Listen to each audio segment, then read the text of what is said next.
আর শুনেন শুনেন দেশবাসী শুনেন দিয়া মন, রূহ আফজার কথায় আমি করি গো বর্ণন।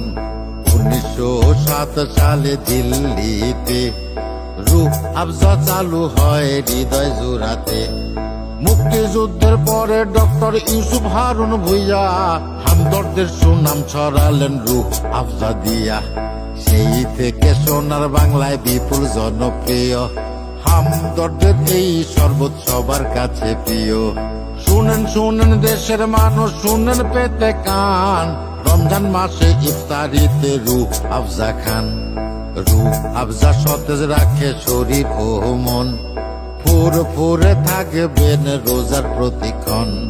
100 বছরের সাদাই আস্থায় অবিচল, হালাল শরবত রূহ আফজা বাড়ায় শক্তি বল। রূহ আফজা মনে আনে দ্বিগুণ প্রশান্তি, প্রথমত দূর করে শরীরের ক্লান্তি। দ্বিতীয়ত রূহ আফজা লাভেরও টাকায়, অন্তরেতে শান্তি পাই মানব সেবায়।